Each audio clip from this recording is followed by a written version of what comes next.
I never thought I'd be called a pretender at my own son's birthday party, but life has a way of surprising you when you least expect it. My hands trembled as I arranged the superhero-themed cupcakes on the display stand, each one carefully decorated with tiny Batman and Superman logos. Tommy had been talking about this party for weeks, his eyes lighting up every time he mentioned the guest list, his school friends, his cousins, and of course, the entire Martinez family. "Mommy, did you make sure Uncle Carlos is coming?" Tommy had asked just yesterday, bouncing on his toes with excitement. He promised to show me his police badge. "Yes, sweetheart," I'd assured him, swallowing the knot in my throat. Carlos, my late husband Miguel's older brother, had always been Tommy's hero. Even after Miguel's death 2 years ago, Carlos had maintained his role as the fun uncle, showing up at school events and sending birthday cards, at least until 3 months ago when everything changed. The doorbell rang, interrupting my thoughts. I smoothed down my dark blue dress, Miguel's favorite color, and went to answer it. Maria, my mother-in-law, stood there with Carlos and his wife, Ana. The contrast between Maria's warm smile and Carlos' cold stare made my heart clench. "Feliz cumpleaños para mi nieto," Maria exclaimed, pushing past me with an enormous wrapped present. She'd always been kind to me even after Miguel's death, though lately her smile seemed strained. "Abuela," Tommy came running down the stairs, launching himself into her arms. "Is that for me?" "Of course, my amor," she laughed, but I noticed her eyes darting nervously between Carlos and me. The next hour was a blur of arrivals. Tommy's friends from school, their parents, more relatives from Miguel's side. Our modest house filled with chatter, laughter, and the excited squeals of children. I kept busy with host duties, refilling snack bowls, organizing games, making sure everyone had drinks. "Time for cake," I announced, leading the chorus of happy birthday as Tommy beamed at his Batman cake. Just as he was about to blow out the candles, Carlos' voice cut through the happy moment. "Before we continue," he said, his voice carrying across the room, "I have something to say." The atmosphere shifted instantly. Parents pulled their children closer, sensing the tension. Maria grabbed Carlos's arm, whispering something in rapid Spanish, but he shrugged her off. "We've all been too polite for too long," Carlos continued, his eyes fixed on me. "It's time someone spoke the truth about Sarah here." My throat went dry. Tommy looked between his uncle and me, confusion clouding his young face. "Carlos, please," Maria pleaded. "Not at the child's party." But Carlos was already walking toward me, his face twisted with an anger I'd never seen before. "We welcome real family here, not pretenders who married in for money." The room fell silent. Even the children stopped fidgeting, sensing the adult drama unfolding. "What do you mean, Uncle Carlos?" Tommy's small voice broke the silence. "Mommy is real family." "No mio," Carlos spat. "Your mother is nothing but a gold digger who saw an opportunity when Miguel got his inheritance. Did you all know she worked at the bank where he deposited his money? That she accidentally bumped into him the very next day, she planned it all." The accusations hit me like physical blows. Yes, I'd worked at the bank. Yes, I'd met Miguel there. But our love had been real, so real it still ached 2 years after his death.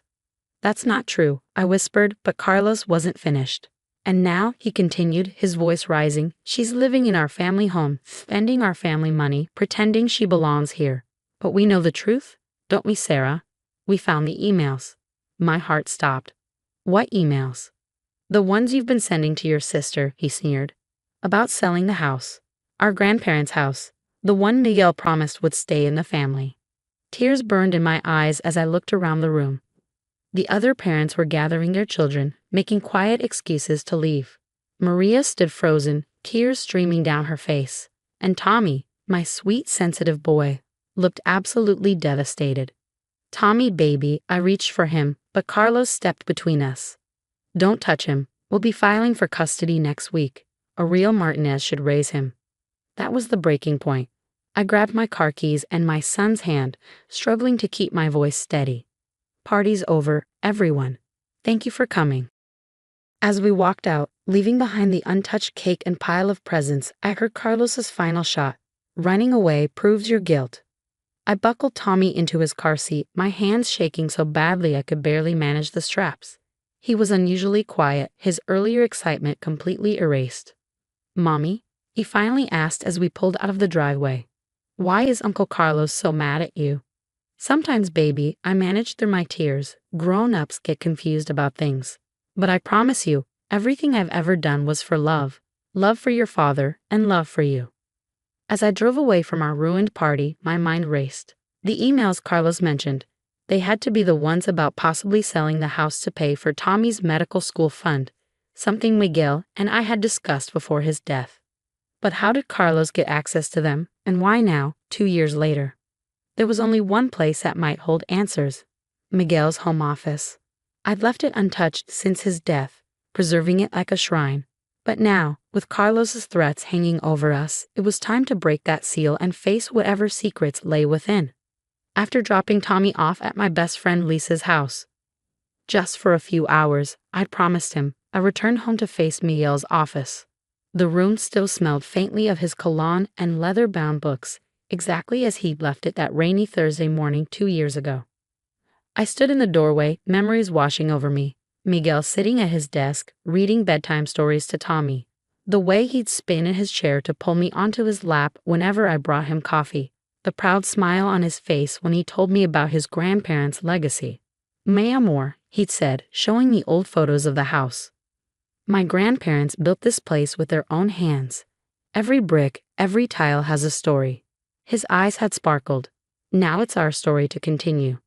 Wiping away tears, I forced myself to focus. The emails Carlos mentioned had to be somewhere in here. I started with Miguel's laptop, but the password I knew no longer worked. Change, but by whom? Next, I tackled the filing cabinet. Medical records, house maintenance files, Tommy's birth certificate, everything meticulously organized, just like Miguel.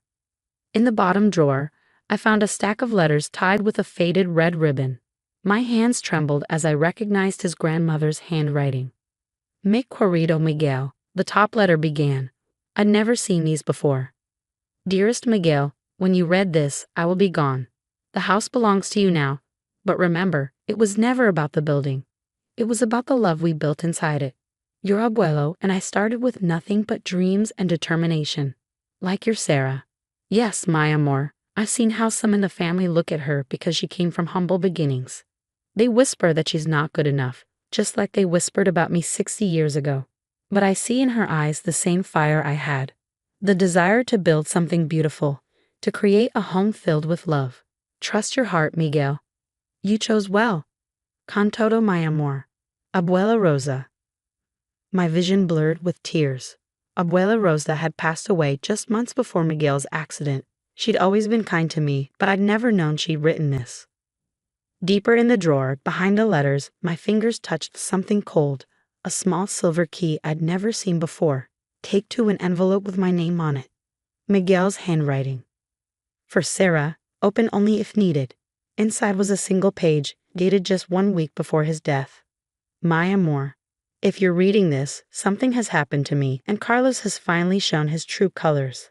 I've seen the way he watches our happiness, the way envy twists his heart. He's always resented that Abuela left the house to me instead of him, her eldest grandson. I've kept quiet about something to protect our family's peace. 3 months ago, I caught Carlos trying to access our private accounts. When confronted, he claimed he was just checking on the family legacy. But I saw the transfer attempts in the system logs. I've stored evidence in the old safe behind Abuela's portrait, accounts, timestamps, everything. The combination is the day we met at the bank. You see, mi amor, I never forgot. I've also left a letter with our lawyer, Mr. Patterson, detailing everything. Carlos may try to turn the family against you, but remember, you're not the pretender here. He is. Te amo siempre. Miguel." My hands shook as I walked to Abuela Rosa's portrait. Behind it, just as Miguel's letter said, was a small wall safe. I entered the date -03 to 1516, and it clicked open. Inside was a USB drive labeled Proof and another envelope, this one marked Last Will and Testament, official copy. My phone buzzed, making me jump. A text from Maria. "Carlos is coming to the house. He says he has papers. I'm so sorry, Mija." Quickly, I photographed everything I'd found, the letters, the safe contents, Miguel's note. I barely had time to return everything to its place when I heard cars pulling into the driveway. Through the office window, I watched Carlos step out of his car, waving what looked like legal documents. Behind him, Maria emerged from her car, wringing her hands. But there was a third car, one I recognized. Mr. Patterson, Miguel's lawyer, was here too. I clutched Miguel's letter in my pocket and took a deep breath. The pretender was about to be unmasked, but not in the way Carlos expected. The doorbell rang. I opened the door to find Carlos already pushing his way inside, legal papers clutched in his hand like a weapon. Maria followed, her eyes red from crying, and Mr. Patterson entered last, his face unreadable. "Where's the boy?" Carlos demanded, scanning the room. "Safe," I replied, standing straighter. Away from people who would ruin his birthday party with lies. Carlos sneered. "I have proof of your schemes." He thrust the papers toward me. "Emails about selling the house. You never cared about our family's legacy." "Those emails," Mr. Patterson interrupted, stepping forward, "were between Sarah and her husband, discussing establishing a college fund for Tommy. I have the complete thread here." He pulled out his own stack of papers. Carlos's face reddened. "That's not possible. The emails I found were accessed illegally." I cut in, pulling out Miguel's letter. "Just like when you tried to transfer money from our accounts 3 months before Miguel died." The color drained from Carlos's face. Maria gasped, crossing herself. "Miguel knew," I continued, my voice growing stronger. "He kept evidence of everything, the transfer attempts, the unauthorized account access." I turned to Mr. Patterson. "Would you like to explain what's in the safe, or should I?" Mr. Patterson cleared his throat. "Actually, I have something else to share first." He opened his briefcase. "Miguel came to me 1 week before his death to update his will. He was concerned about certain family members' intentions." Carlos lunged for the briefcase, but Maria grabbed his arm. "Basta, enough," she cried. "What did my son do?" Mr. Patterson withdrew a sealed envelope. "This video was recorded in my office during that meeting." He pulled out a tablet, and suddenly Miguel's face filled the screen. My heart clenched. He looked exactly as I remembered, his kind eyes crinkled with worry. "If this video is being played," Miguel's recorded voice began, "it means my brother has done exactly what I feared. Carlos, hermano, your greed has poisoned you. I know about the gambling debts, about the money you've borrowed from loan sharks. You thought Abuela's house could save you if it were sold." Carlos staggered backward, his face ashen. Maria covered her mouth, tears streaming down her face. "But this house," Miguel continued, "belongs to my son and my wife. Sarah, my amor, you were never the pretender. You understood what this home really means: family, love, tradition. The emails you and I exchanged about selling, that was a test. I knew Carlos was monitoring our accounts, and I needed proof." I remembered those conversations now, how Miguel had insisted we discuss it over email, how carefully he'd worded everything. "Mommy," Miguel's voice softened, addressing Maria, "I know you always tried to keep peace in the family, but sometimes peace comes at too high a price. The truth must come out." The video ended. The silence that followed was deafening. "The gambling debts," Maria whispered, turning to Carlos. "Is it true?" Carlos slumped onto the sofa, the fight draining out of him. "I thought, if we could sell the house, I could pay them off before anyone knew. By destroying your nephew's inheritance, by slandering your brother's wife." Maria's voice rose with each question. "Que vergüenza. What shame you have brought to our family." Mr. Patterson cleared his throat. "There's more. Miguel's will specifically states that if anyone contests Sarah's ownership or attempts to claim custody of Tommy, their share of his other assets will be forfeited to a trust for Tommy's education." Carlos buried his face in his hands. Maria straightened her spine, years of motherhood and family pride visible in her bearing. "Sarah," she said, turning to me, "can you ever forgive us for today?" I thought of Abuela Rosa's letter, of her words about building something beautiful. "Family," I said softly, "is about love, not blood. Miguel taught me that, and Tommy needs all the love he can get." Maria pulled me into a tight embrace, whispering, "Lo siento, Maija," over and over.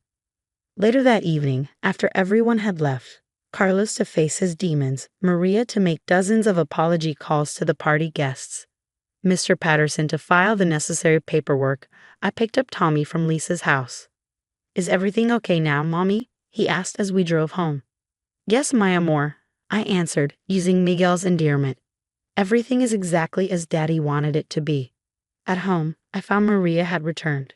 She cleaned up the party mess, saved the top tier of Tommy's Batman cake, and was waiting with hot chocolate and open arms. Now, she said, pulling Tommy onto her lap, who wants to hear stories about when your daddy was a little boy? As I watched my son snuggle into his grandmother's embrace, I felt Miguel's presence all around us, in the house his grandparents built, in the love that survived betrayal, and the truth that finally set us all free. The pretender had been unmasked, but more importantly, our family, the wounded, was healing, just as Miguel would have wanted.